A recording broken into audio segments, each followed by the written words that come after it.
Bueno, me presento, soy Javier Naves, soy biólogo, no soy abogado, pero bueno, encantado de colaborar con este proyecto para la defensa jurídica de la Cordillera Cantábrica y mi participación, o una de mis participaciones es impulsar unas charlas, ¿no? Unas charlas que vamos a iniciar con la que hoy presentamos, de María Ángeles López Las, que esperemos seguir desarrollando, que esperemos seguir relacionando pues, a lo largo de todo el proyecto. Tenemos otras 2 charlas previstas y bueno, ya las iremos anunciando.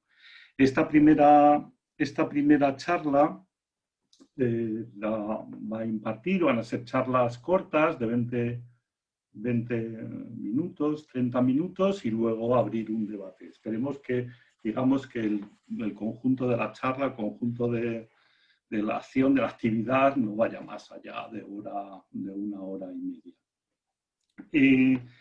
Presento a María Ángeles López Las. María Ángeles es abogada, forma parte del equipo jurídico que se ha creado en torno a este proyecto para la defensa jurídica de la Cordillera Cantábrica ante esta avalancha de proyectos que tenemos de industrias eólicas y fotovoltaicas, fundamentalmente eólicas, pero bueno, también fotovoltaicas en el entorno cantábrico, ¿no? Yo conozco a María Ángeles desde hace mucho tiempo, recuerdo oírla hablar de los problemas de los ruidos hace muchos años, de los ruidos con el aeropuerto de Madrid. Y luego, pues, conozco sus trabajos en medio ambiente, pues con el tema de la urbanización, la maldita urbanización de Valdecañas en Extremadura, últimamente con el tema de la minería, de esta minería, mucha de esta minería precisamente además relacionada con estas industrias nuevas, eólicas, que se están impulsando. Ella es fundadora de la Asociación para la Información y Comunicación Ambiental, ACIMA, y es también cofundadora de la Red de Abogados y Abogadas para la Defensa Ambiental. Además, muchos de esos abogados participan también dentro de este equipo jurídico, dentro del proyecto, ¿no? Nada más, simplemente presentarlos, darles las gracias por formar parte del equipo y por dar esta primera charla a María Ángeles y le voy a dar Bueno, primero, gracias Javier por la presentación y bueno, pues también el poder participar en este proyecto que me parece súper interesante y además muy vinculado a proyectos personales que yo he querido llevar a cabo como turno de oficio y cosas de estas. Esta charla y el cometido de este fondo jurídico que hemos creado, que estamos creando para la defensa de la cordillera, se refiere a proyectos grandes, macroproyectos, ¿eh? Lo quiero dejar bien claro, no es que estemos en contra de las energías renovables, ni muchísimo menos, todo lo contrario. Lo que pasa es que hay una preocupación porque la forma en que se está llevando a cabo me parece o nos parece que no se toma en cuenta el otro riesgo que tenemos, no solamente el del cambio climático, sino de la destrucción de la biodiversidad. Y tenemos el miedo de que si se hace sin cabeza, pues como han puesto de manifiesto muchos científicos, un manifiesto de renovables sí, pero con cabeza, pues cambiaremos un problema por otro o a lo mejor no solucionamos el problema principal del cambio climático y estamos aumentando el otro incluso. Entonces, el primer planteamiento que yo me hago es, bueno, ante un macroproyecto renovable, y me estoy refiriendo fundamentalmente a eólicas y de aerogeneradores, de fotovoltaicas y de aerogeneradores o eólica. También existe la energía hidráulica, pero bueno, es un problema ya diferente, aunque tiene muchos elementos comunes, porque al final todo lo que es producción de energía se rige por el mismo marco jurídico. También lo que voy a decir se aplicaría a otros proyectos que no fuesen solo de renovables, porque es un poco, digamos, las medidas o las precauciones que se pueden tomar frente a cualquier proyecto que nosotros pensamos que pueda ser una amenaza para el medio ambiente. Cuando hablo de amenaza, me refiero exclusivamente a la amenaza ambiental. Nos vamos a mover en un entorno de protección del medio ambiente durante toda la charla. Pues lo primero, para enfrentarse a un problema de estos, es hacerlo desde una organización colectiva, ya sea una ONG ambiental que ya esté constituida, una que ya se cree ad hoc, véanse plataformas como muchas que están creciendo al amparo de proyectos de este tipo, o incluso asociaciones de vecinos. Muchas veces pues, existen asociaciones que incluso en sus estatutos figura la protección del medio ambiente y el bienestar de los vecinos, porque además el interés de los vecinos sin un medio ambiente adecuado pues tampoco sería entendible. Primero, movilización social. Movilización social utilizando una organización colectiva de base y preferiblemente con personalidad jurídica para poder luego intervenir en la forma que iremos viendo. Es imprescindible asesoramiento jurídico, yo lo veo básico, y el asesoramiento técnico, porque toda movilización social, toda demanda social que no esté amparada en una justicia,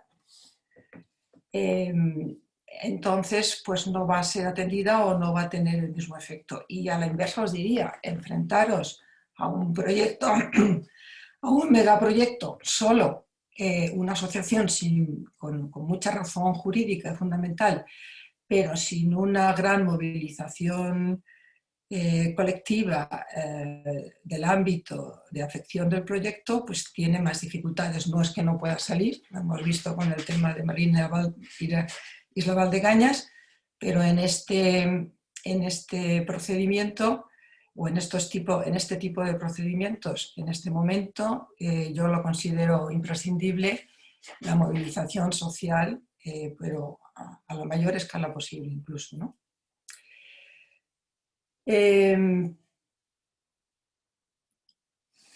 No sé si me estoy pasando, como me voy viendo quién quiere entrar, pues se me va la presentación. ¿Qué podemos hacer? Era la anterior. ¿Qué debemos hacer? Pues es que lo principal y lo primero, antes de actuar, hay que tener información. Entonces tenemos que usar y abusar, si podemos, incluso si se pudiera hablar de abusar, del derecho de acceso a la información, que está contemplada básicamente en la Ley 27/2006 de 18 de julio, por la que se regulan los derechos de acceso a la información, a la participación pública y al acceso a la justicia en materia de medio ambiente, que viene a transponer, no de forma absolutamente completa, pero sí sustancialmente, el Convenio de Aarhus. Y con esto un inciso, utilizar tanto, por favor, la Ley 27/2006 como el propio Convenio de Aarhus, porque tanto la exposición de motivos del Convenio de Aarhus es interesante para luego aplicar el contenido y los mandatos específicos a los estados.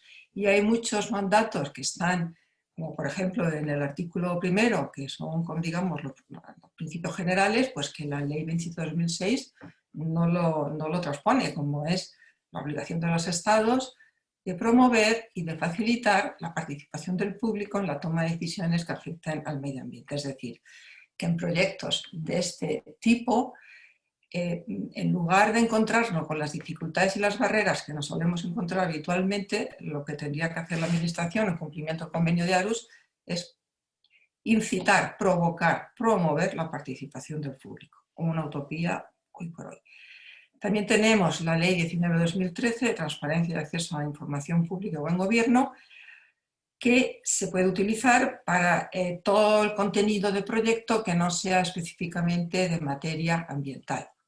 Ya sé que es difícil a veces deslindar lo que es medio ambiente y lo que no es medio ambiente, pero lo que sí os aconsejo es que si utilizáis una vía, la de la Ley 27/2006, no utilicéis la 19/2013 en el mismo escrito o no la pongáis, porque muchas veces se dice, utilizo el derecho de acceso a la información ambiental, Ley 27/2006, y subsidiariamente la Ley de Transparencia 19/2013. No, eso confunde a las administraciones, que bastante lío tienen ya como para saber cómo tramitar estos procedimientos de acceso a la información. Utilizar una u otra.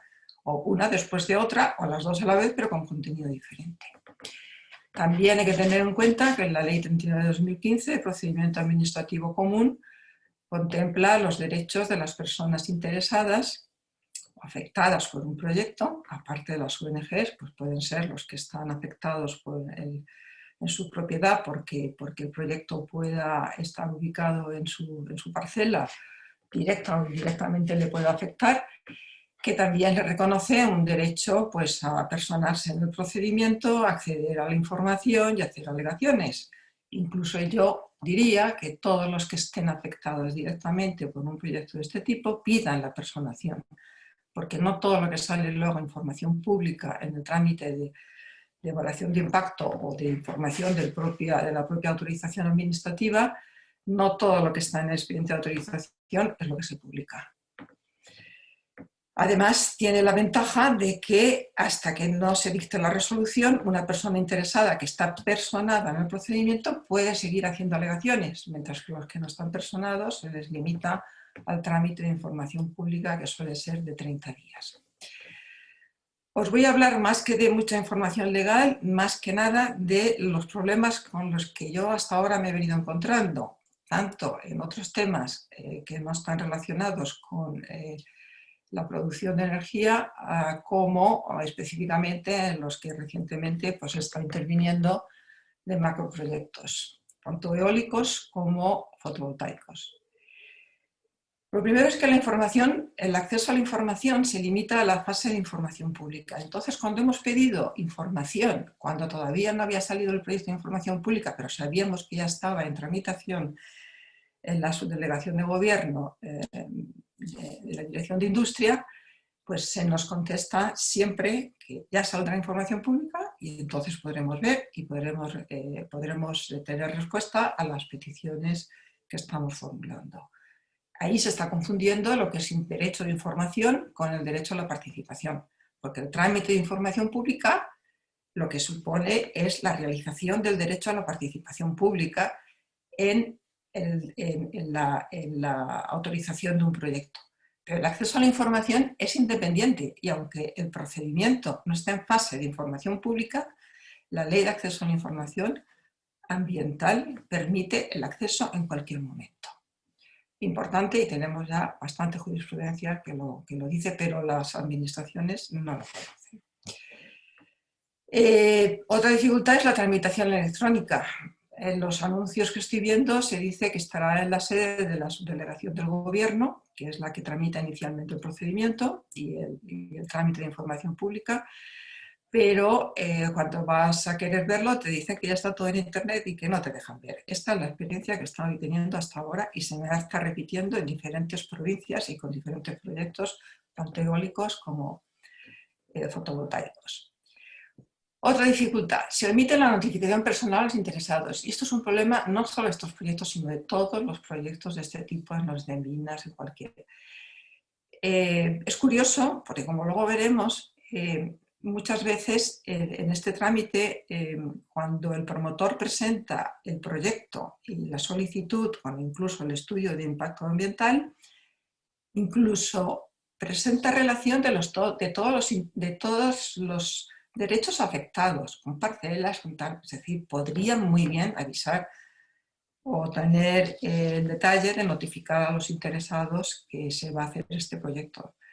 Si el promotor se ha puesto en contacto con ellos primero con la idea de alquilar o comprar el terreno, pues bueno, ese será el momento en que se den cuenta, pero ahí pueden haber ocasiones en que esto no se produzca porque no es imprescindible y entonces se encuentran con muchas veces, si no se leen todos los días el BOE o no están conectados con plataformas o no se ha hecho la debida publicidad o no tiene resonancia social y en la prensa la tramitación del procedimiento, pues se encuentran ya con el trámite prácticamente de expropiación en sus propias puertas. Nos estamos encontrando con que el plazo de 30 días pues, no admite prepararse, aprender, organizarse, tal y como dice el convenio de Aarhus. Sobre todo porque lo que vemos es que se están agrupando muchos proyectos. Es decir, vemos que en una sola convocatoria se presentan 15, 30, 20 parques distintos, ya sean fotovoltaicos o eólicos. Y claro, son 15 proyectos a estudiar y luego ver los efectos sinérgicos entre todos ellos, aunque luego solo se presente un estudio de impacto ambiental, algo que me parece procesalmente inadecuado y erróneo. En 30 días, entre que la gente reacciona, aprende de qué va, aprende a organizarse, pues con un proyecto pequeñito pues es posible, pero con estos macroproyectos es insuficiente. Y nos encontramos con que la administración más cercana al ciudadano, que sería el ayuntamiento, que es el que tiene información mucho antes de que salga esta información pública, porque lo normal es que los promotores les pidan un certificado o un informe de compatibilidad urbanística, o sea, que antes de meterse un promotor tiene que mirar si lo que pretende hacer es viable o no conforme a las normas urbanísticas de su municipio, pues lo callan, no lo dicen, cuando realmente podrían darlo a conocer.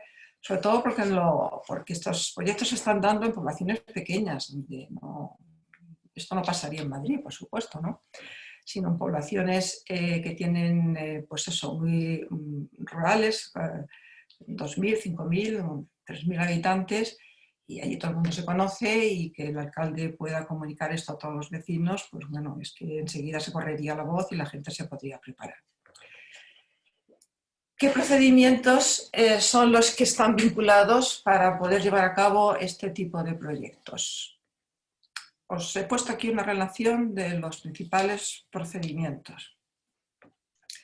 La ley del sector eléctrico contempla 3, que es la autorización de instalación, que se llama instalación previa, a la que va asociada la evaluación de impacto ambiental. Se tramita todo en el ámbito del Ministerio de Transición Ecológica y Reto Demográfico, la Dirección de Evaluación Ambiental por un lado y la Dirección de Energía por otro, o la subdirección. Pero en realidad quien los pone en marcha y en donde se presentan es ante el subdelegado de gobierno. O sea que tenemos primero autorización previa de instalación unida a una evaluación de impacto ambiental. La ley permite acumular los dos procedimientos de información pública, tanto el de la autorización de la instalación como el de la evaluación de impacto ambiental, y así se suele hacer ya últimamente, pero vamos, sobre todo con la prisa con la que van tramitándose últimamente estos procedimientos. Una vez contemplada o otorgada la autorización de instalación, la ley contempla una autorización de ejecución, es decir, que en la primera fase podríamos hablar de un anteproyecto. Perdón. Un anteproyecto que se supone, y teóricamente, a través del procedimiento de información pública y de evaluación de impacto ambiental, podría sufrir modificaciones. Y apunto, si esta modificación que se hace es sustancial, se tiene que sacar de nuevo información pública. Es decir, que la finalidad de la participación, que es tener una influencia real y efectiva en el resultado de la autorización, no se daría si el proyecto que se presentara fuera inamovible, fuera ya fijo y entonces no admitiese ningún cambio. Por lo tanto, la autorización de ejecución del proyecto, que es la segunda fase, ya sería un proyecto concreto con las modificaciones que ha tenido lugar durante el procedimiento de participación pública. Y una vez autorizado ya el proyecto de ejecución, o a la vez, que también se puede hacer simultáneamente, se tramita la declaración de utilidad pública. Tramitados estos 3 procedimientos, ya lo que viene es la autorización de puesta en marcha, cuando ya la construcción ha tenido lugar y teóricamente se deberá comprobar si lo autorizado se corresponde realmente con lo ejecutado. ¿Qué es lo que estamos viendo? Pues que hay autorizaciones 3 en 1. Como todo ahora va muy rápido, la ley permite que se tramiten a la vez, simultáneamente, la autorización de instalación con la evaluación de impacto ambiental, la autorización de ejecución del proyecto y la declaración de utilidad pública. Esto para mí es una burla del derecho de Aarhus y del derecho a la participación, porque si junto los 3 en 1, existe esa petrificación que he comentado de que lo que se está presentando ya es algo que no tiene posibilidades de modificar mucho, porque si yo ya pido la declaración de utilidad pública en la cual tengo que presentar el detalle de todas las parcelas y propietarios afectados a los que se deberá citar o poner en conocimiento esta declaración de utilidad pública a los efectos de la expropiación, lo que va a resultar es que si durante esa tramitación sufre una modificación, se suprime el emplazamiento de una subestación, de una línea de evacuación o de la instalación de los propios paneles o de las torretas, pues entonces habrá que repetir otra vez de nuevo el proyecto que se saca con nuevos datos y con nuevas personas implicadas.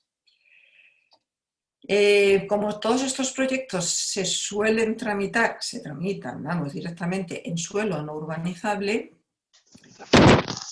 es necesario tramitar en la mayoría de las leyes urbanísticas de todas las comunidades autónomas. Se contempla la necesidad de una calificación urbanística.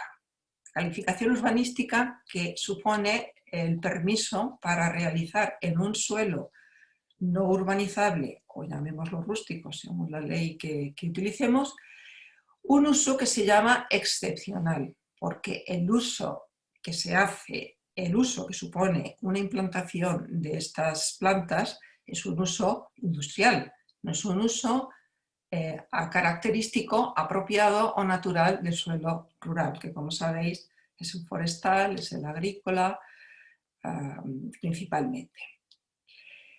La calificación urbanística precisa contar previamente con la autorización por parte de industria, lo que es la autorización de instalación y la de ejecución del proyecto, y la evaluación de impacto ambiental, porque en la calificación urbanística también se toma en cuenta la afección ambiental. Cuando se tiene ya la calificación urbanística o a la vez implícitamente, porque esto depende de cada ley del suelo, de cada comunidad autónoma. Ahí últimamente, por ejemplo, en Extremadura se han modificado y la calificación se incorpora ya directamente a la licencia municipal. La licencia municipal es el punto final que es preciso sortear, o es el último obstáculo que el promotor tiene que sortear, pues, para poder llevar a cabo la ejecución de su proyecto.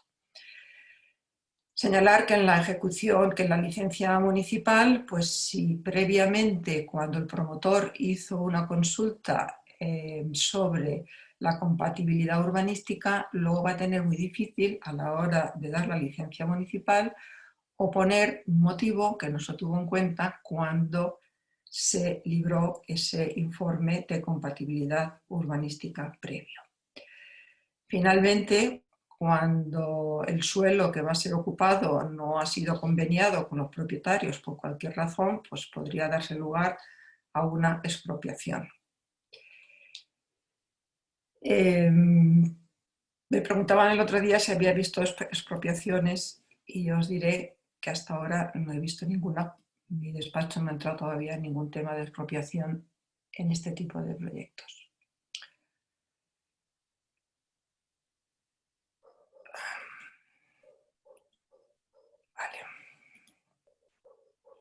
Dificultades con las que me voy encontrando y recomendaciones para sortearlas. Como solo se publica el proyecto y el estudio de impacto ambiental, pero no el resto de la documentación de la solicitud, en la que el promotor debe demostrar capacidad técnica, capacidad económica, compatibilidad urbanística, pues no nos dejan verlo. Por lo tanto, no podemos alegar sobre defectos de forma de la solicitud que impedirían una resolución favorable al margen de las cuestiones ambientales, me estoy refiriendo.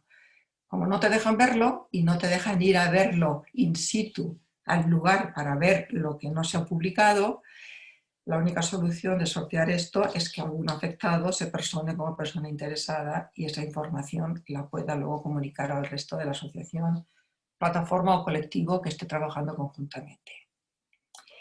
Para personarse en el expediente tiene que ser o una organización de protección ambiental, que en sus estatutos tenga como objetivo la protección del medio ambiente y en el ámbito correspondiente al de afección del proyecto, y que tenga 2 años de existencia, porque esto lo exige la Ley 27 de 2006. También se pueden personar los propietarios o los directamente afectados por cualquier otro motivo. No tiene que ser propietario, puede ser arrendatario, usufructuario o vecino, simplemente que se va a ver afectado pues, por el ruido o porque le han rodeado de placas solares y se encuentra como en una isla, en un mar de placas. Importante que el proyecto ha de comprender siempre la línea de evacuación y las subestaciones que transforman la energía para su vertido a la red. Inicialmente, años anteriores, esto no se hacía así y hubieron bastante jurisprudencia que venía a decir que no se podía fraccionar porque el proyecto completo incluía la evacuación y podían haber efectos sinérgicos.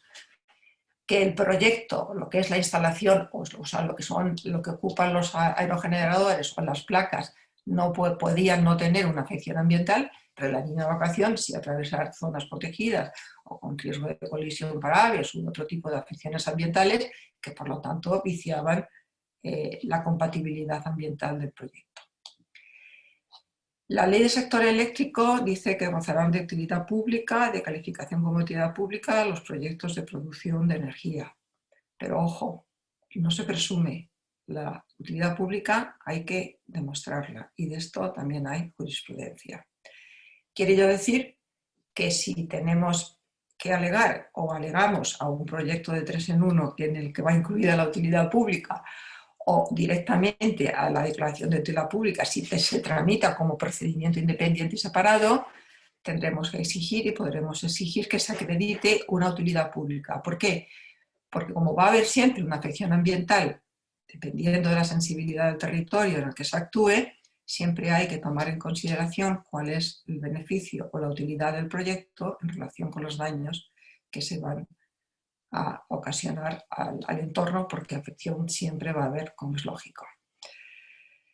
Tenemos problemas de acumulaciones y vemos que se están utilizando figuras diferentes.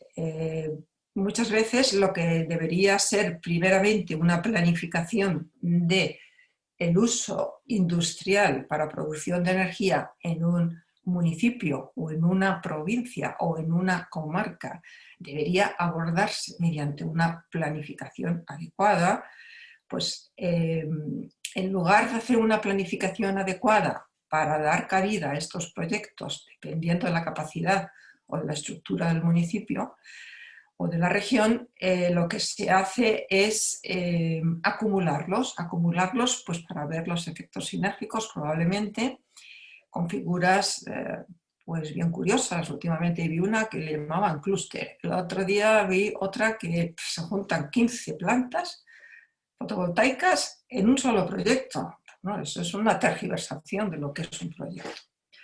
A la inversa, pueden haber proyectos que pueden estudiarse conjuntamente, que se van fraccionando en otros más pequeños, ya sea para eludir la competencia del Estado, porque más de 50 megavatios es competencia del Estado el dictar las autorizaciones de estos proyectos, ya sea por evitar impactos ambientales acumulativos que darían lugar a una evaluación ambiental ordinaria o una afección que no se ve cuando se hace uno a uno. El problema principal con que nos estamos afrontando es la falta de planificación, tanto sectorial como territorial, como de criterios vinculantes. Hay criterios, sí, pero no son vinculantes.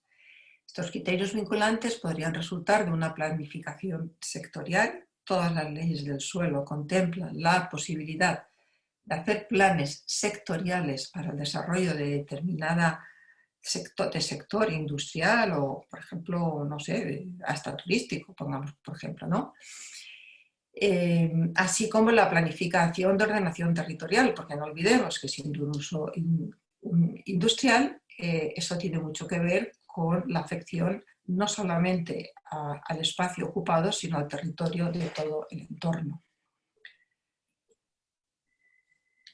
Con las evaluaciones de impacto ambiental, ¿qué me estoy encontrando habitualmente y os recomiendo que os fijéis como puntos decisivos que luego pueden determinar la nulidad de la autorización. Primero, la omisión del documento de alcance, esto no es una omisión que dé lugar a una nulidad porque no es un defecto, es una facultad que tiene el promotor. El promotor, cuando inicia un procedimiento, puede solicitar a la administración que le diga con qué alcance y con qué contenido puede llevar a cabo ese estudio de impacto ambiental para luego hacer la evaluación ambiental. El documento de alcance, la administración lo realiza después de haber hecho una consulta a las administraciones afectadas y al público interesado, en particular las ONGs ambientales. A casi todas se les consulta previamente sobre el contenido del documento de alcance.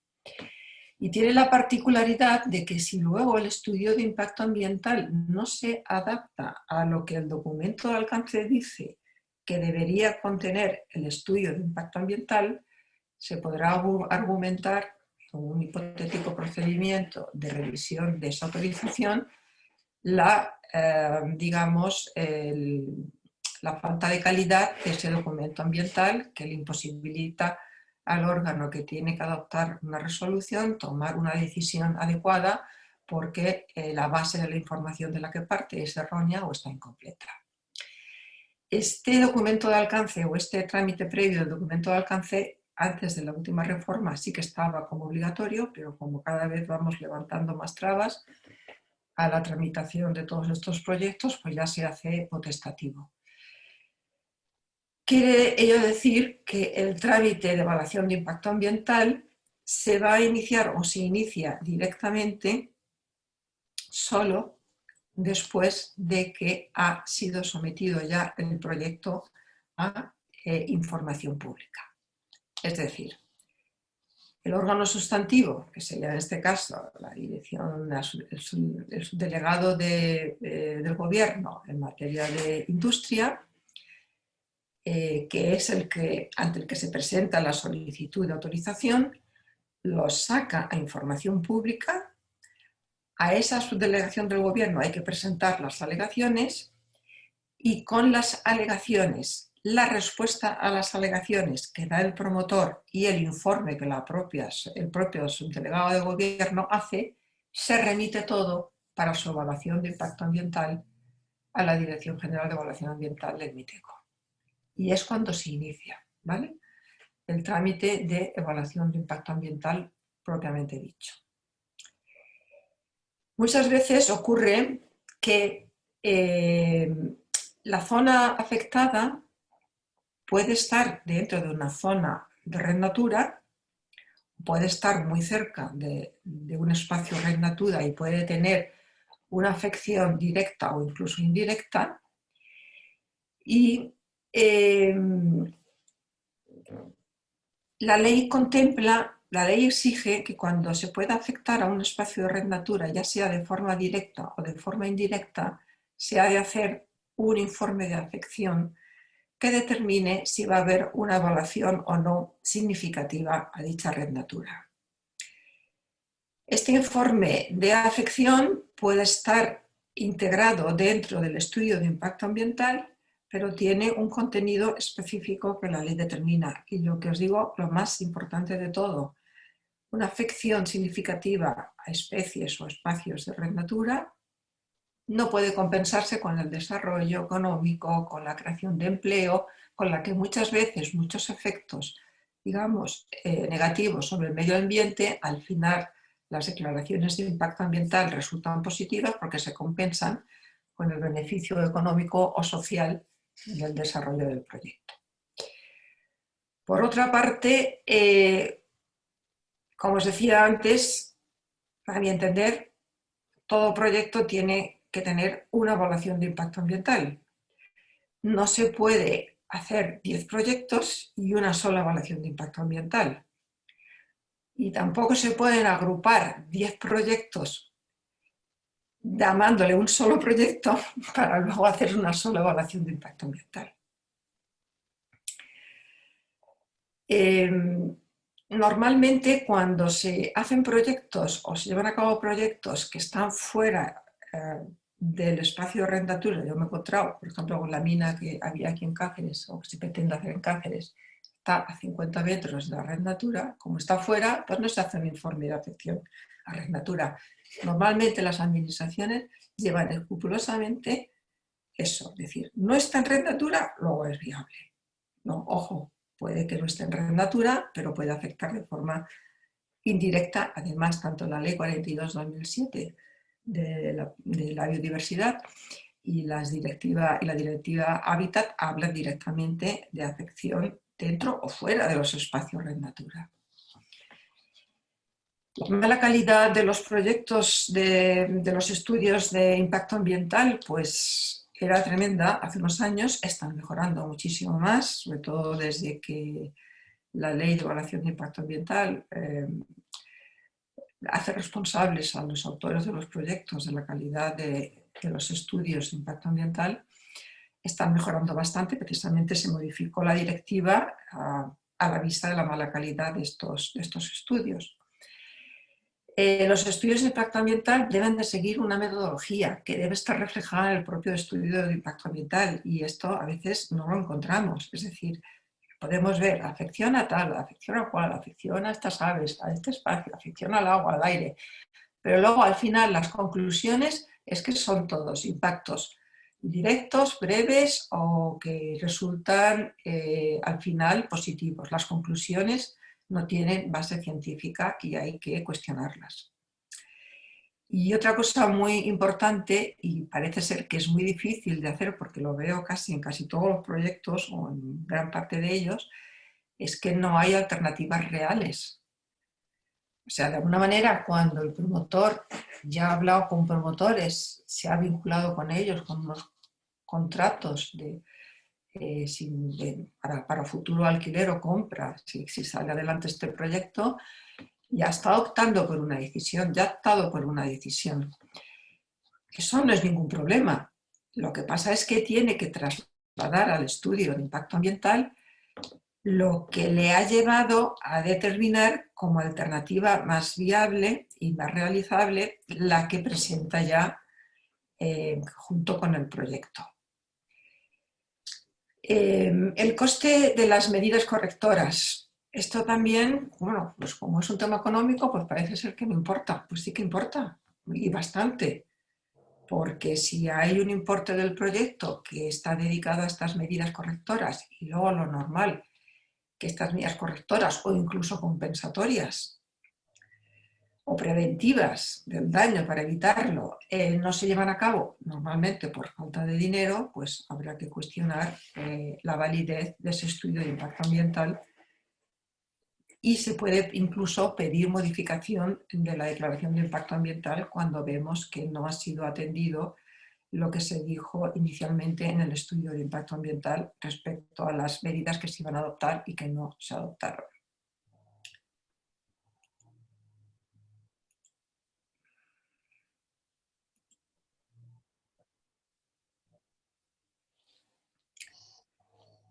Sugerencias para afrontar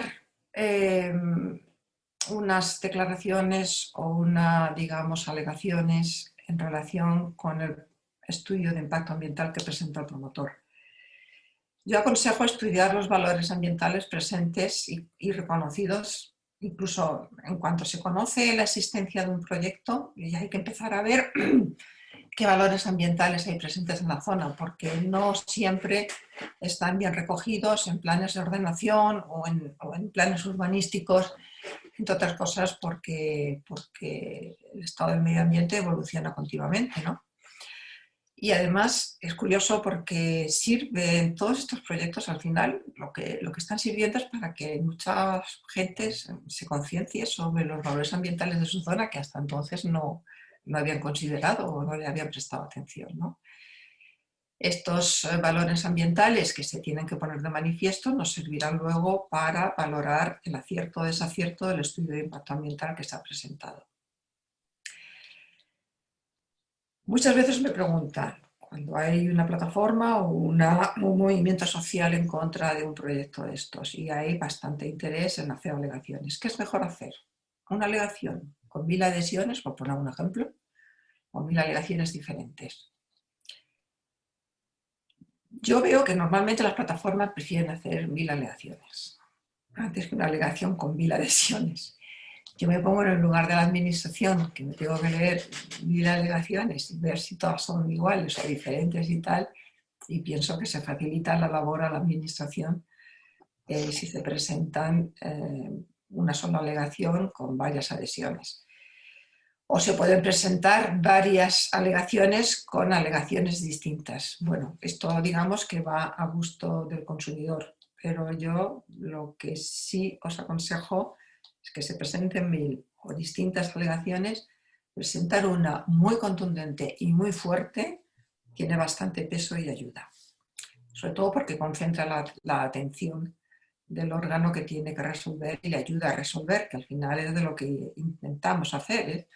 Ayudar para mejorar los proyectos y facilitar una decisión acertada por parte del órgano que tiene que autorizarlo. En la evaluación de impacto ambiental se tendrá que tomar en cuenta la compatibilidad ambiental, como es lógico, y para eso tenemos que fijarnos en las diferentes figuras de protección que pueda haber en el suelo o en el espacio que va a ser afectado, directa o indirectamente. Sin olvidar el ruido, cuando hablamos de generaciones de aerogeneradores, la afección al paisaje se da tanto en la eólica como la fotovoltaica, la afección a los cauces, al agua, etc. Los residuos que se van a generar después de tantas hectáreas, miles de hectáreas que se van a ocupar con estos proyectos, pues es un problema que todavía no está resuelto y que ya el estudio de impacto ambiental debe afrontar y debe ofrecer. Yo normalmente lo que veo es que se entregará un gestor autorizado, pero es que no existen gestores autorizados. Por lo tanto, ojo, hacer hincapié en este problema de la gestión de los residuos. La compatibilidad territorial y urbanística, o sea, tanto conforme a la ordenación del territorio en planes de ordenación territorial o en planes de urbanísticos de un municipio en concreto, se ha de contemplar la compatibilidad. Y esto tiene su complejidad, porque las normas urbanísticas nos encontramos la mayoría de las veces, muy frecuentemente, en suelos rurales de municipios muy pequeños, pues que son muy básicas o son muy antiguas, y en general esto es un problema de nueva creación que los planes urbanísticos no han contemplado y deberían empezar a contemplar a partir de ahora con urgencia, antes incluso de dar vía libre a estos proyectos. La ley del sector eléctrico, precisamente, uno de los factores que ha de tomar en cuenta para estimar o no estimar, autorizar o no autorizar un proyecto es la compatibilidad urbanística. Luego, esto es un elemento importante que se ha de cuidar mucho. La compatibilidad social y económica, sobre todo, lo veremos con la ley de cambio climático que se ha aprobado o con el MIEC, con el Plan Nacional Integrado de Energía y Clima, que lo que se pretende, y el propio título del Ministerio del MITECO, es revertir la situación de despoblamiento de los espacios rurales, ¿no? De la España vaciada. Estos proyectos no parece que ayuden a fijar territorios, sino todo lo contrario. Distinto es si se presenta un desarrollo de renovables en una zona asociada a la producción industrial o algún otro proyecto al que van a servir, al que van a alimentar, que es lo que el PNIEC precisamente contempla como más favorable o como más idóneo, ¿no? No la simple producción pues para la exportación, porque está claro que vamos a producir más energía de la que necesitamos. La utilidad de la instalación. Fijaros que siendo la producción de energía digamos, un sector que tiene implícita la declaración de utilidad pública y que por lo tanto puede ser de interés general o preferente a cualquier otra actividad industrial, tiene innegablemente un coste ambiental y una afección ambiental y su protección también es prioritaria y tiene que haber un equilibrio. Entonces la relación coste-beneficio se ha de tomar en consideración en las alegaciones.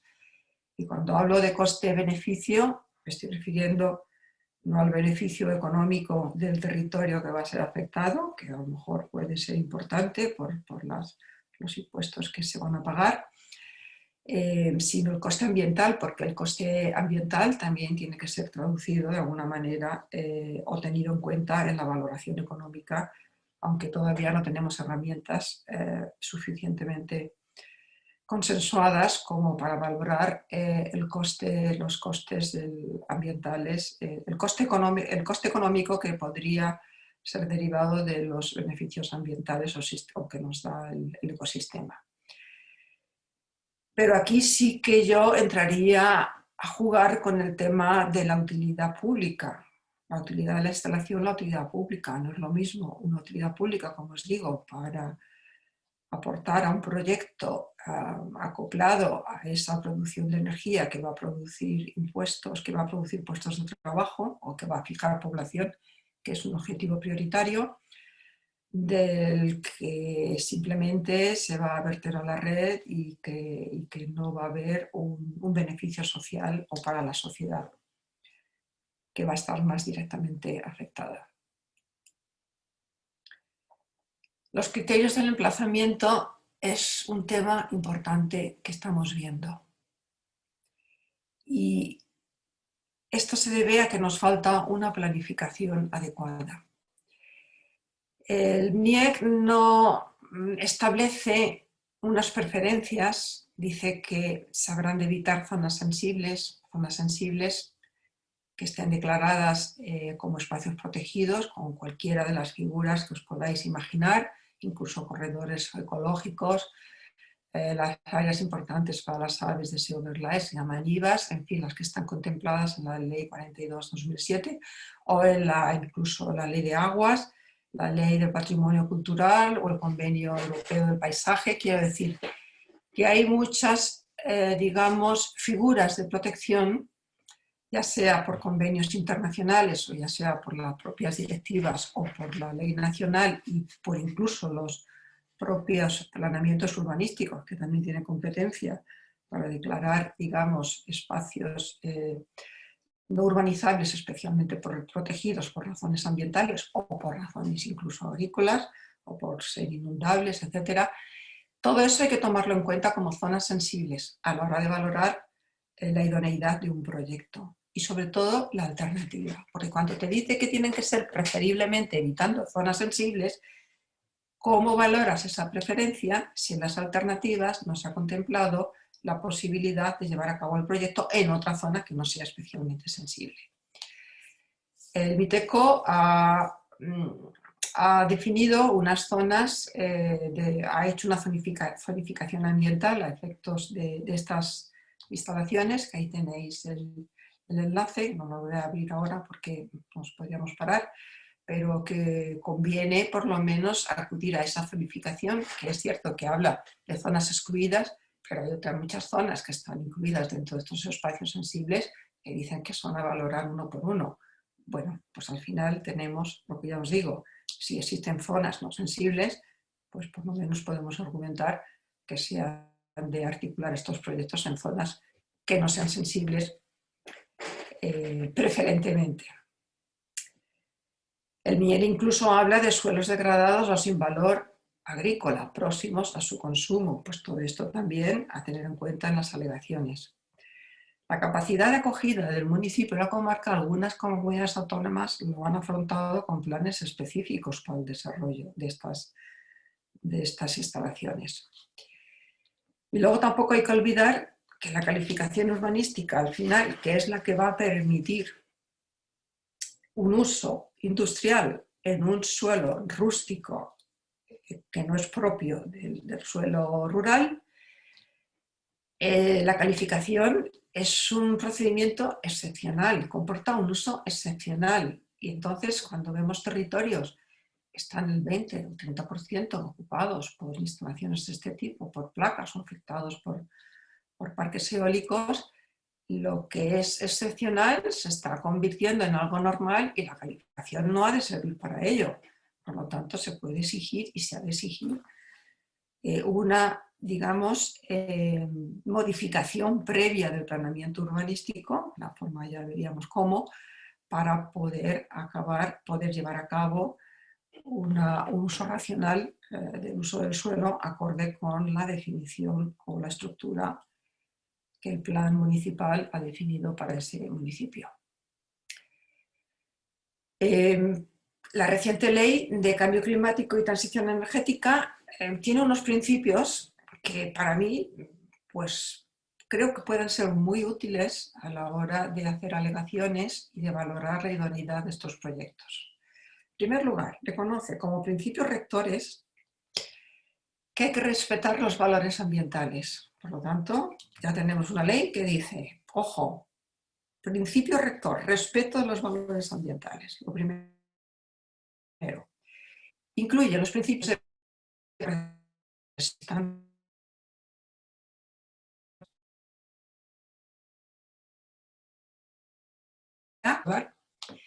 ¿Qué quiere decir esto? Que ante la duda de si va a haber o no afección a un espacio o una especie o a un ecosistema, ante la duda, por no ir o evitar esa posible afección. Eso es el principio de precaución. Y el principio de no es levantar una protección ambiental que existía antes de poder llevar a cabo estos proyectos, estas instalaciones serían compatibles con el grado de protección del suelo en el que intentan desarrollarse. Esto lo estamos viendo muy frecuentemente. Normalmente pasa desapercibido. Se ha modificado un plan y cuando la ciudad va a hacer alegaciones respecto a ese plan que consideraban que estaba el suelo protegido, pues se encuentra con que ha habido una modificación a la que no han estado atentas, con una modificación muy puntual en la que se ha levantado esa protección.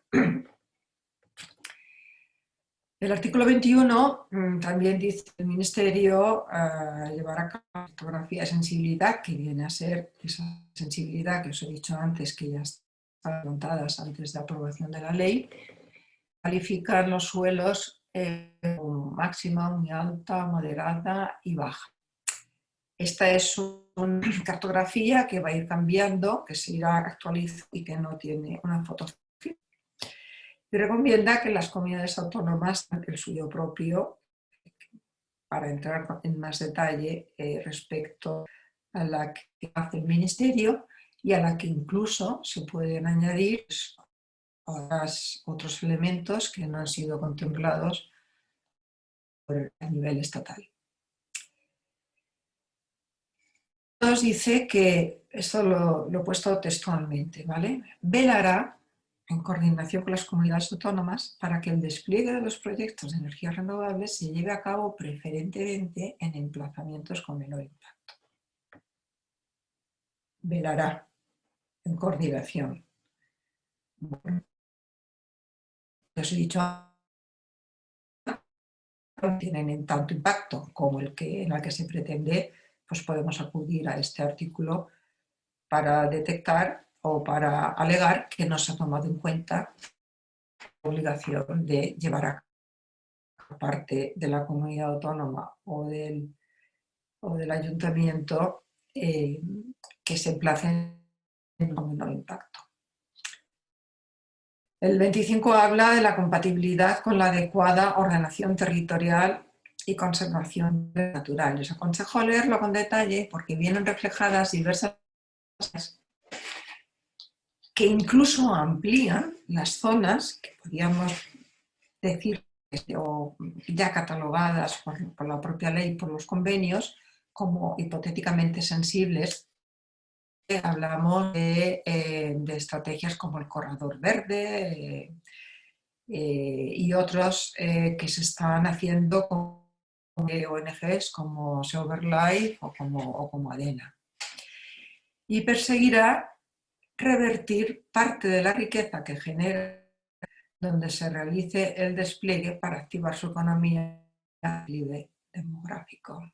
Esto lo estamos viendo, que si realmente placas a mansalva eliminan gran parte del suelo agrícola, pues yo creo que eso lo que hace es potenciar el demográfico. Y ahí está. Y otra cosa curiosa, estaba trabajando el año pasado con una compañera que lleva temas de anti-macrogranjas, y resulta que ahora que todos los propietarios de macrogranjas de labor, que llaman tierras de sacrificio simplemente pues para verter, ahora se dan cuenta, para poner placas solares, se están quedando con que no pueden eliminar los residuos de las vacas que solían utilizar en estos suelos. O sea que es cuanto menos interesante. Bueno, ya hemos pasado las fases perdón,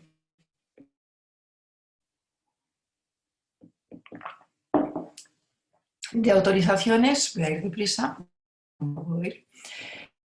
Encontramos con que ya tenemos una resolución de autorización, ¿vale? Y una declaración de impacto ambiental positiva. Que, ojo, las declaraciones de impacto ambiental de forma aislada se han de recurrir conjuntamente con la autorización. Todos los usos de alzada, ya sea ante el consejero o ante el secretario de Estado de la Energía, depende de si la autorización es de menos de 50 megavatios y la ha otorgado la comunidad autónoma o el Estado.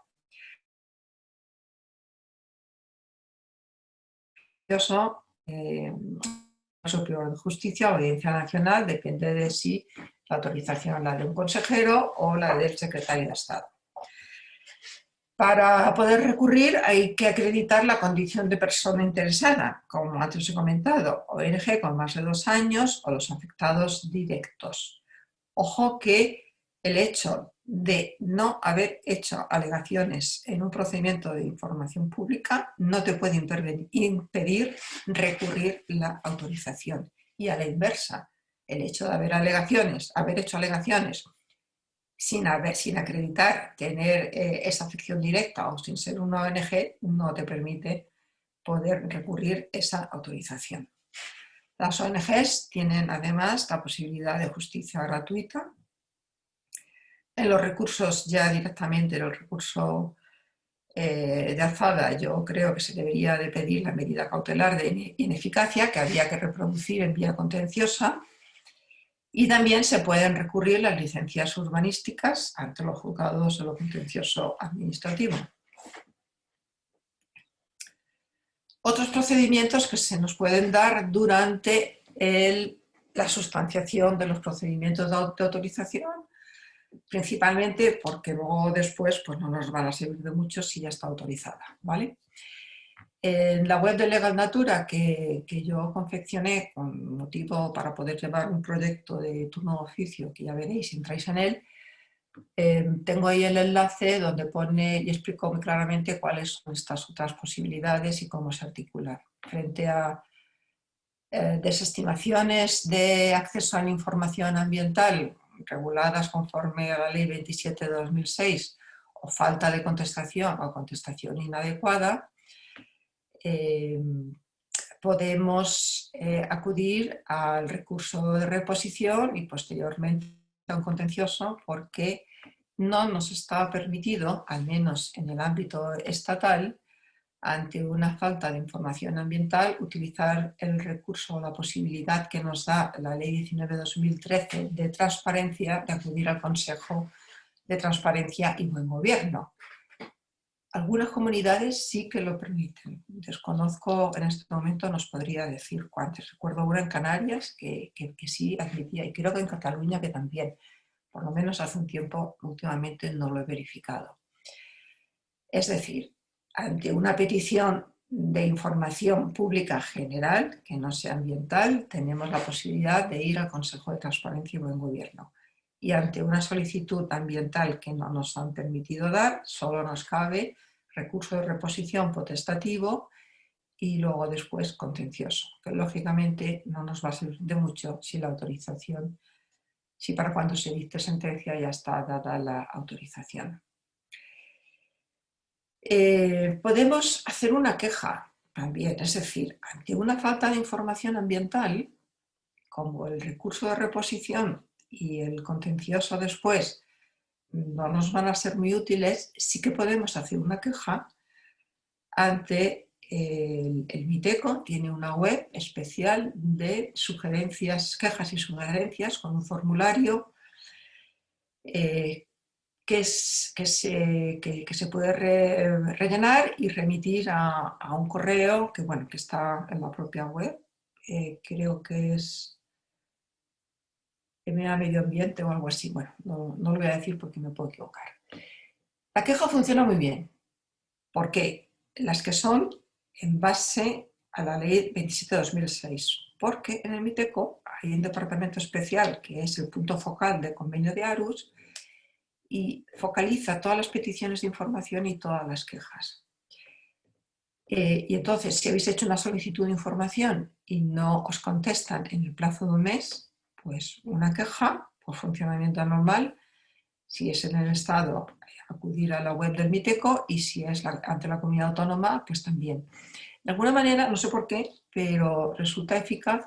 No sé si es porque luego al funcionario pues, le puedes comportar algún lastre, no haber dado una respuesta adecuada en tiempo, no lo sé. El caso es que funciona. Está el derecho de petición, que es un derecho para pedir lo que queramos a la administración cuando no exista un procedimiento establecido por una ley. La queja al defensor del pueblo, pues también puede funcionar. Últimamente a mí yo las que he hecho no me han funcionado mucho, pero bueno, ahí está. Y luego está pues, una posibilidad que no he explorado todavía y que me gustaría poder estudiar si tengo ocasión en algún momento, que es una propia denuncia a la comunidad autónoma o al fiscal para pedir o reparar un daño ambiental. Claro, esto metido en un procedimiento de autorización como que no encaja mucho, ¿verdad? Yo creo que no. Pero ya os digo que es una cosa que se me ocurrió el otro día pensando en cómo hacer para no embarcarnos a veces en procedimientos que son costosos y que muchas veces si no hay una medida cautelar de suspensión cuando se resuelva por sentencia, pues puede estar ya construido con la dificultad que eso entraña luego para una demolición. Pues a lo mejor, pues no sé, una denuncia por un riesgo de prevención, claro, si es a la propia comunidad autónoma que está tramitando a lo mejor la autorización, pues como que no va a funcionar. Y como las comunidades autónomas pues están bastante en línea en la promoción y el desarrollo de todas estas energías, pues tampoco veo que pueda resolver mucho. Pero el fiscal, pues bueno. Pero claro, el fiscal, mientras no esté la autorización dada o ya autorizada, pues yo creo que no va a ser posible acudir, pero después sí. Es decir, si la autorización se ha dado y vemos que no se está ejecutando conforme a lo que el estudio de impacto ambiental dice o presenta inicialmente, o en la propia declaración de impacto ambiental, porque no se están tomando las medidas y tal, pues se puede acudir al Ministerio Fiscal, por lo menos, para evitar o prevenir el daño que no se supo evitar o prevenir durante el procedimiento, o porque pretendiéndose evitar con medidas, pues tampoco se han cumplido. Bueno, con esto yo creo que ya he hecho un recorrido pues muy rápido, súper rápido, perdón, porque veo que han solicitado bastantes personas incluirse y veo que no las he admitido. Así que voy a trasladar el mando a Javier. A ver si sé hacerlo.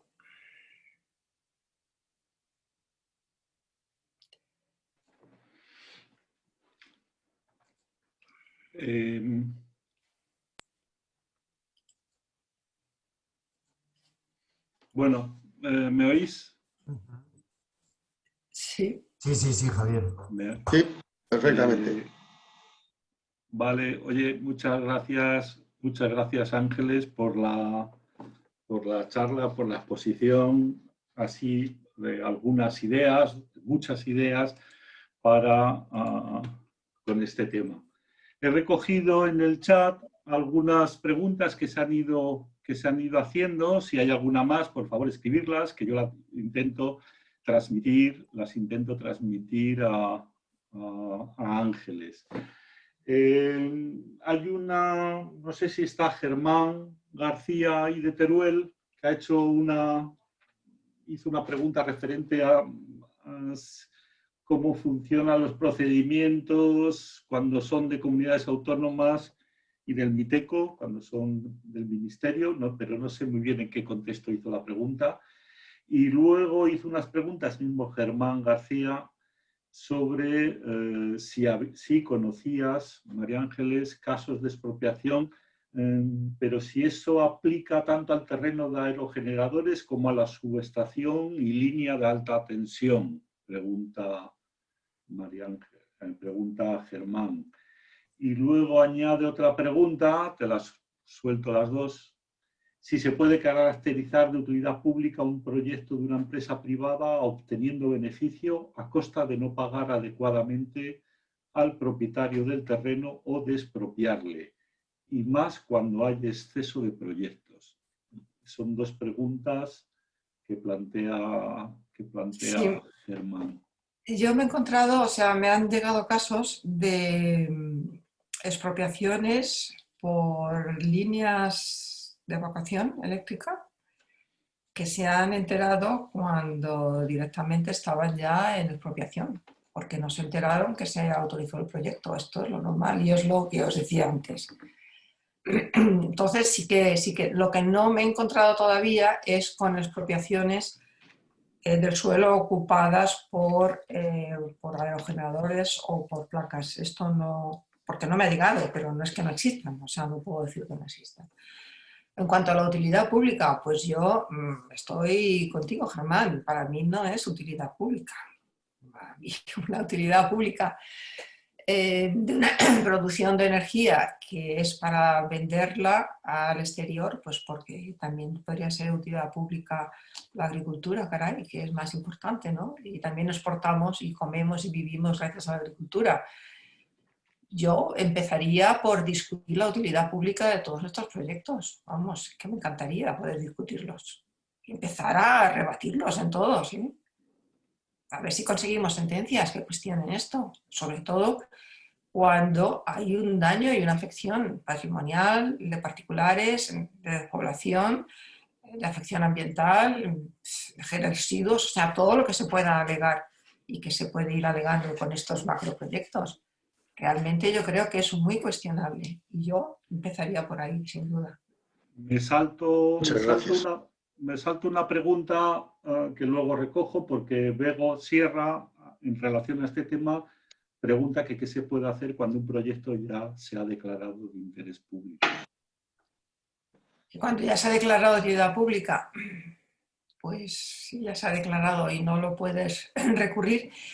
Vamos a ver, existe la posibilidad del recurso indirecto. Cuando un acto de la administración se recurre que deriva de otro acto, aquí, por ejemplo, llegamos a la expropiación y no me han citado en la declaración de utilidad pública y no la he podido conocer y no la he podido recurrir. Entonces, si estoy en un procedimiento ya de expropiación, puedo discutir esta expropiación y la declaración de utilidad pública a través de la vía indirecta que contempla la ley de procedimiento, de la ley de jurisdicción contencioso administrativa. Yo creo que esa posibilidad sí que existe. Sobre todo demostrando que no te han citado y entonces, claro, aquí hay una indefensión grande. Pregunta, Ángeles, pregunta Honorio Galindo, o expone en una frase que la ley 27 es una herramienta formidable. Dice, el problema radica en que son pocos los colectivos los que la utilizan porque se teme a la tramitación administrativa. Creo, opina Honorio, que se debe dar charlas sencillas de uso y de las herramientas que nos posibilita o que las posibilita. Totalmente de acuerdo. Para mí es la herramienta básica y tanto es así que la asociación ACIMA que promoví, que presido, se dedica exclusivamente a los 3 derechos del Convenio de Aarhus y empezó con el acceso a la información ambiental cuando todavía no teníamos la Ley 27/2006 y ya teníamos la primera Ley de Acceso a la Información Ambiental del año 95. Es cuando en el 96 se constituye ACIMA. En YouTube tenemos un portal de YouTube con cursos o charlas que he dado en la que hay varias sobre acceso a la información ambiental. Entonces, pues os recomiendo también. Allí, pues, durante media hora o 3/4 de hora, pues hemos estado hablando de los 3 derechos del Convenio de Aarhus, y especialmente del acceso a la información ambiental, cómo utilizarla, etcétera, etcétera. Creo que es fundamental y además es que el problema es que las administraciones todavía, las que no están familiarizadas, sobre todo a nivel local, a nivel municipal, es que ni la conocen, se sienten atacados cuando les preguntas, en fin, hay una visión muy decimonónica de lo que es la transparencia y el acceso a la información. Entonces, no la saben manejar bien y claro, tener que ir a un contencioso cada vez pues es muy pesado. La queja, cuando es administración autonómica estatal, funciona. Cuando es el ayuntamiento, hay poco que hacer. Poco que hacer. Yo he utilizado muchísimo con ayuntamientos y te vas al defensor del pueblo y tampoco sirve para mucho. Entonces, pues hay que empezar a meter pleitos a los ayuntamientos, que se hagan muchos, masivos, y a ver si así aprendes, que no veo otra. Gracias. Hay una pregunta de David José que pregunta: ¿el cambio de monte patrimonial a monte de utilidad pública es una protección o desprotección ambiental? Pues en esto no te puedo contestar, no he estudiado ese tema directamente. Sé que los montes de utilidad pública son zonas sensibles todas y que no se pueden llevar a cabo estos proyectos así como así, pero no te sé decir más. Añade Honorio Galindo, creo que a este tema dice: efectivamente la utilidad pública se puede poner en duda cuando no se desarrolla el autoconsumo y estos proyectos se ven claramente que son para montar un control de la energía y por tanto un negocio habiendo alternativas. ¿Podrías decir con qué título has puesto esos cursillos de la ley 27 en YouTube? Pues mira, o entras a través de Legal Natura o ACIMA, Asociación ACIMA, ahora no sé. Bien, dice, comenta ya que ya dio con ellas, ya dio con el enlace. Vale, vale. Tengo una pregunta anterior de David José también, que dice cómo combatir un fraccionamiento realizado por el mismo promotor. Luego un compañero le dice, pues alegando nulidad, efectos sinérgicos y demás, pero bueno, yo te traslado. Claro. El fraccionamiento de proyectos está incluso contemplado en la Ley 21/2013 de evaluación ambiental, ¿no? Y la directiva. Pero te lo dice de alguna manera diciendo: el fraccionamiento de proyectos no impedirá que la suma de todos los efectos o de todos los impactos que darían lugar a una evaluación de impacto ambiental ordinaria o simplificada, no impedirá que se lleve a cabo una evaluación como corresponda con la suma de todos los proyectos cuando se fraccionen. No te prohíben directamente el fraccionamiento. Lo que sí te prohíben es el fraccionamiento para evitar el efecto directo útil de la Directiva de Evaluación de Impacto Ambiental. Es decir, siempre que el fraccionamiento no suponga una vulneración de la directiva del efecto útil, que es el ver el impacto ambiental de todos juntos, pues se pueden fraccionar. Eso es que es así. El promotor es libre, vamos. Voy a hacerte yo una pregunta, Ángeles, te traslado yo. Dentro del proyecto, una de las cuestiones por las que se ha creado fundamentalmente el proyecto de Fondo Jurídico para la Defensa de la Cordillera es la preocupación que hay porque la avalancha de proyectos, estamos hablando de centenares de proyectos, estamos hablando de miles de aerogeneradores, al menos en lo que son digamos, el entorno cantábrico, además de plantas fotovoltaicas y demás. Pero en concreto en el entorno cantábrico estamos hablando de cientos de aerogeneradores, de miles de aerogeneradores, de cientos de proyectos.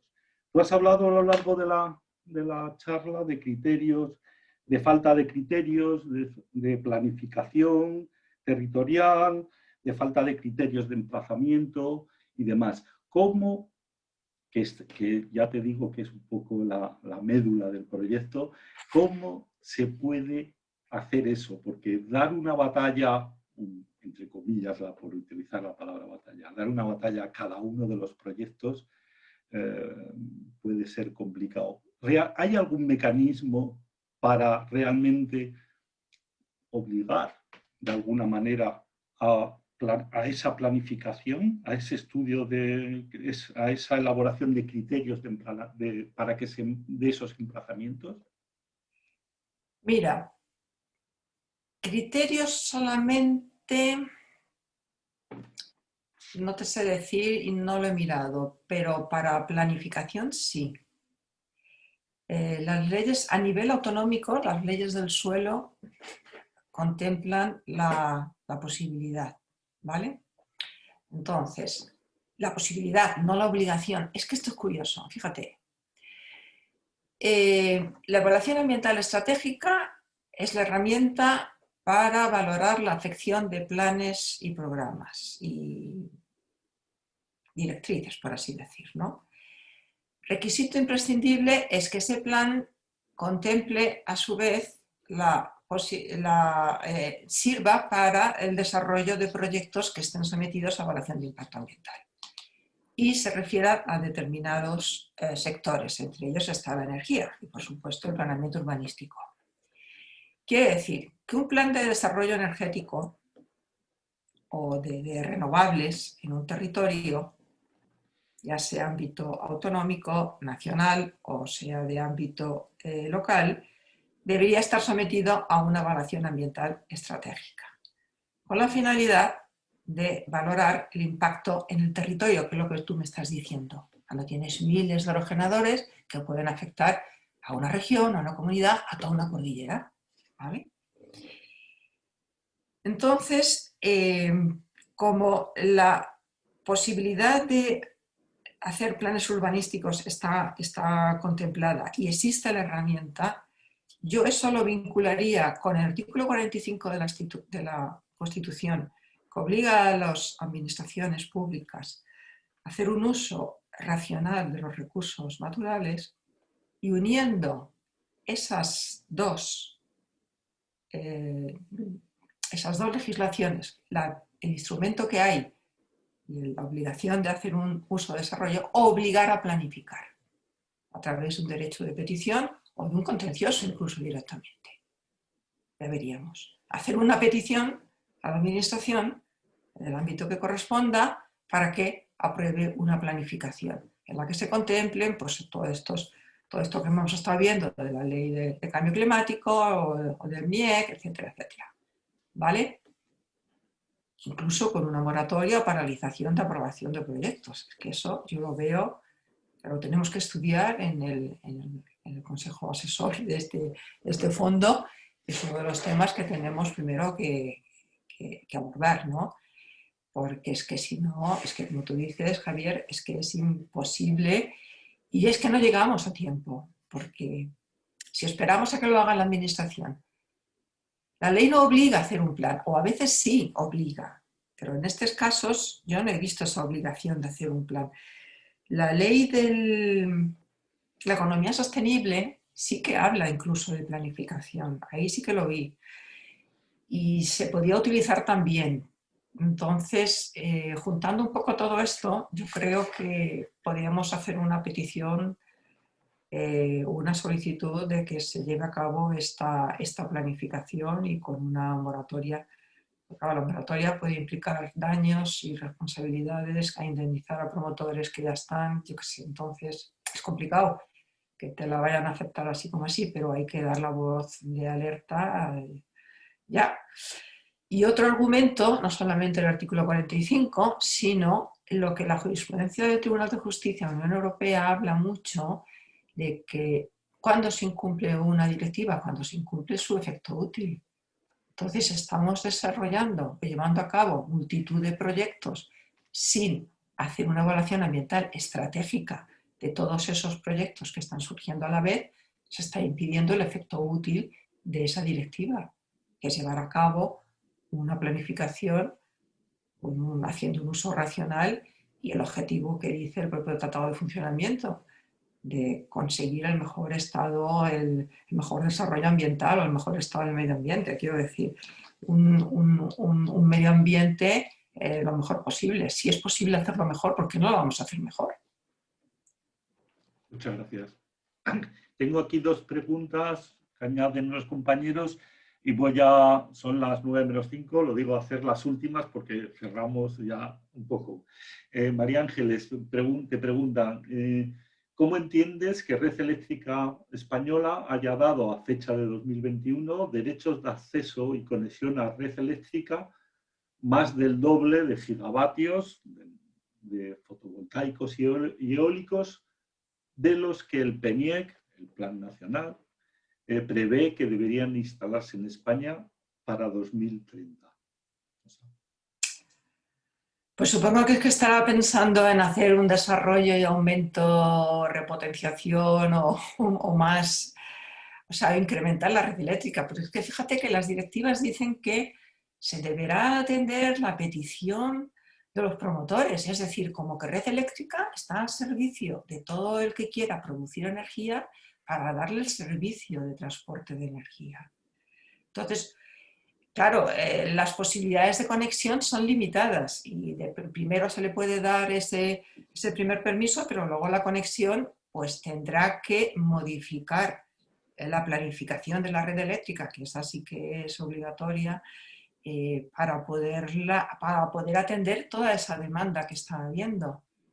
Lo que pasa, claro, quiero decir, hay más solicitudes que capacidad que tenga la red eléctrica ahora para soportar y transportar. Pero como se supone que vamos hacia una red europea con esta unión de las redes transnacionales, pues vamos a tener que evacuar y verter hacia Europa toda la que nos está sobrando aquí o la que nos va a sobrar.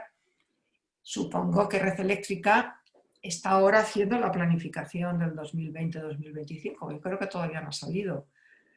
Con la que terminaba en el 2020 me está claro que no hay suficiente capacidad. Es que lo están haciendo toda la vez. Todo a la vez y todo... Todo a la vez y planificación concreta. Esto es una locura. Sí. ¿Qué te iba a decir? Una pregunta... ¿Qué poder les queda a los ayuntamientos para frenar los proyectos? ¿Solo pueden tenerlos si tienen plan urbanístico?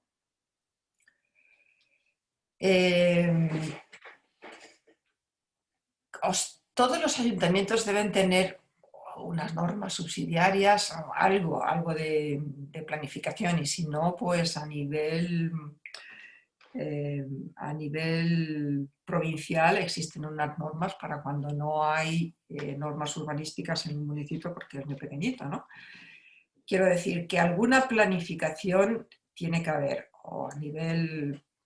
Entonces, lo que no suelen tener, no suelen prever, ya lo he dicho en la presentación, esto no está contemplado, es que esto nos ha abordado de nuevas. Entonces el ayuntamiento puede decir, vamos a ver, lo que puede exigir es bastante detalle o que le expliquen muy bien qué se va a hacer, cómo se va a hacer, dónde se va a hacer, etcétera, etcétera, que normalmente en las solicitudes que más o menos he estado viendo, pues es que quiero poner una planta de producción de tanto, las parcelas tanto, y no te explican más. Entonces el ayuntamiento, que no tiene suficiente información para valorar si eso es viable o no es viable, lo que puede decir que bueno, que sí, que no está prohibido, que no está prohibido, pero tampoco te puede decir que esté permitido, porque lo que te vienen a decir es que no están prohibidas.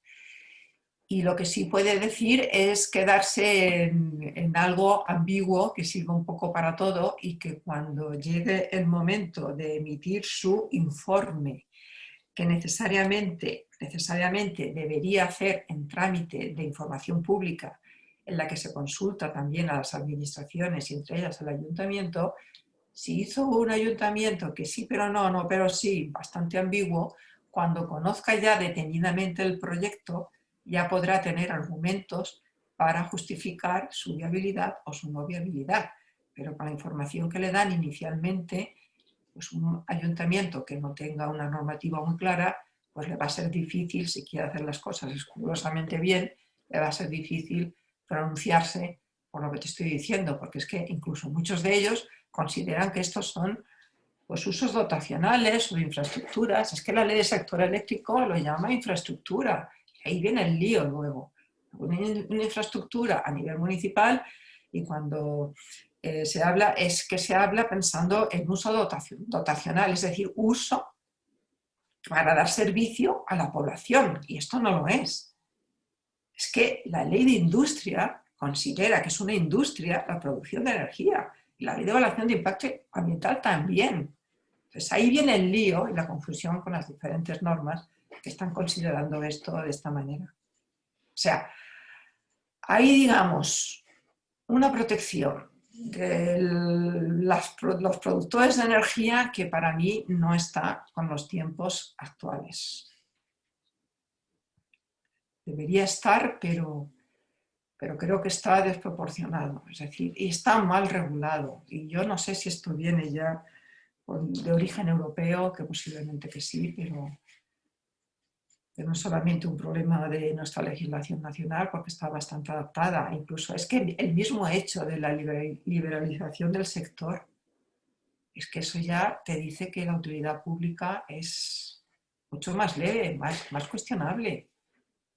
Cuando es un sector que está liberalizado, como digo yo, la producción agrícola, las placas no te dan de comer, no se comen placas, necesitas más la producción. Al final nos vamos a quedar sin suelos agrícolas ¿o qué? Porque eso también se están quejando muchos agricultores que no quieren vender, que es que al final pues les están dando como una competencia desleal, porque se están vendiendo muchas fincas porque da más dinero eso que la producción agrícola. Gracias, Ángeles. Pregunta Germán García, ¿cómo se puede saber si un proyecto que ha presentado solicitud de autorización tiene evacuación? Evacuación, o sea el permiso de conexión con red eléctrica normalmente lo aportan con los proyectos. Es uno de los requisitos que se les exige. Deberían de estar en información pública. Es el proyecto, pasó a la información pública y no se sabe si tiene evacuación o no. ¿Evacuación qué quieres decir? ¿Conexión a red? Conexión a red, sí, que tiene ya el permiso para poder evacuar. Pues debería estar en el proyecto presentado. El proyecto público no explica nada, la empresa dice que no lo tiene y hay quien opina que no se puede presentar esta solicitud mientras no tenga permiso de evacuación. Entonces yo tengo así información contradictoria y por eso la pregunta. Claro, es que para dar la autorización se lo van a exigir. Otra cosa es que, lo que estamos comentando antes, como la red no da para tantos y están modificándola o en proyecto o tal, pues puede ser que no se la hayan dado. Pero lo que te exige es que antes de dar la autorización la tengan y eso no lo sabemos y después de información pública se la van a dar. Lo importante es que la tenga antes de dar la autorización. Y yo he visto proyectos que se lo han dado en el momento, que han estado esperando al último momento la autorización de conexión para poder dar la autorización y a lo mejor la autorización se ha dilatado 2, 3, 4 años. Ya, Precisamente a la espera. En información pública no habrá salido porque no la tiene todavía, pero lo importante es que la tenga antes de la autorización. Ya. ¿Y cómo se puede saber si tiene? Porque este es un proyecto preocupante, pero si resulta que no tiene evacuación y la va a tener nunca, porque no todo el mundo la va a tener, es una preocupación innecesaria. Entonces, es como que hay un proyecto, pero en realidad igual no lo hay, como Claro, ya pasó hace 15 años en el mismo sitio. Entonces, esta es esta incertidumbre que no claro. sabes si esto te va a caer y te va a hacer polvo o si no, pero ya solo con esa Pues incertidumbre, pues fastidia. De ahí el interés de saber si tiene la evacuación o cuándo la puede tener claro, ¿cuándo lo para va a tener? Claro, saber si Fernando. preocuparse o ocuparse o prepararse Pues para el mira, día. tienes peticiones de información para ir haciendo cada mes o cada 3 meses a la administración. Y tienes la posibilidad de, si tienes la condición de persona interesada, personarte y pasearte por el expediente y a verlo cada mes. O sea que también, que no se me Ya, ocurre otra cosa. ya. Perfecto. En red Puedes eléctrica esto no se ve. En ¿Qué? red eléctrica no publica estas En red cosas. eléctrica, ay, yo recuerdo haberlo esto consultado. Espérate que me acuerde. Yo sí he En consultado red la web. eléctrica hice una petición de información, precisamente una vez, me acuerdo, y no me contestaron nunca. Es que claro, desconocen la ley. Emilio, ¿tenías algún comentario, Emilio? Eléctrica tiene un montón de datos ahí colgados en la web, pero para generadores tiene un apartado especial que, claro, ahí entrarán. Yo me imagino que si yo soy un promotor eléctrico y quiero saber cómo está mi expediente, tendré mi clave y mi forma de acceder, pero claro, al público no está eso. Hay todo un apartado en la web de Red Eléctrica que se refiere a Claro, generadores. claro. Hay una para consumidores, pero hay otra que es para generadores, entonces, claro, me imagino que serán cosas semi-privadas, pero a lo mejor una información, como dice María Ángeles, una petición de información a saber si tal promotor tiene derecho de conexión a la red, por ejemplo. Totalmente. Ujú. Preguntan, perdonad, lo digo por dar entrada a todo el mundo que está haciendo algunas preguntas. Pregunta Pablo Simón Vicente de Colectivo Memoria Viva si tiene sentido que asociaciones pequeñas como la nuestra tomemos alegaciones de otras organizaciones que se cuelgan en Internet para que aleguemos contra parques eólicos en nuestra comarca realizando pequeños cambios. Si es esta la mejor estrategia o qué opinas, Ángeles. Bueno, eso mejor que nada. Eso sin duda. Entre no hacer o hacer eso, eso. Si las puedes mejorar, mejorarlas. Adaptarlas al caso concreto, por supuesto. Y si conoces el territorio, siguiendo esa guía, pues puedes hacer bastantes más. O sea, ampliarlas, pero sobre todo, mira, en las evaluaciones de impacto se valora también la aceptación social. Si se ve que hay un rechazo social, tiene que ser importante. Si es pequeña la organización, ya te digo que no va a tener mucho impacto.